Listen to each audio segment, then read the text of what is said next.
Di na nga pala tayo nag-aksaya ng panahon guys at titikman na nga pala natin ang barbecue. Masarap nga pala guys ang barbecue at cutie nga pala guys yung nagbabantay. Kaya pala ang bagay na itawag sa pwesto niyang ito, barbecue. Sunod na tinikman natin guys ay yung fried chicken. Masarap din nga pala guys ang fried chicken. At sakto nga pala guys yung pagkakaluto niya. Kaya madali nga pala siyang lunukin. Isa lang naman nga pala guys ang fried na mahirap lunukin. Yung fried mo.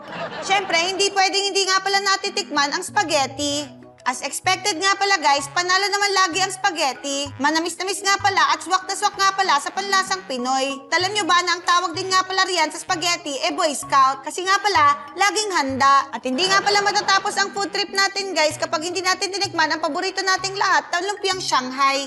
Ito nga pala guys, yung masarap na pagkain na gawa sa giniling na karne. Tapos ibinabalot sa lumpia wrapper at piniprito. Tapos ibabalot mo na naman nga pala ulit para iuwi pag walang nakatingin. Pero tayo nga pala guys, kailangan nga pala muna nating magbayad sa mga kinain natin bago tayo umuwi at mag-uwi. Kaya ipatototal na nga pala natin sa kanila yung lahat ng kinain natin dito sa Food Bazaar.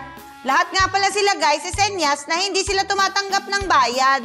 At doon ko nga lang pala nalaman guys na hindi pala tinda sa Food Bazaar ang mga pagkain dito, kundi handa sa birthday party. Kaya hiyang-hiya nga pala ako nag-sorry guys sa may birthday at saka dahan-dahan nga pala akong nag-evacuate at evaporate.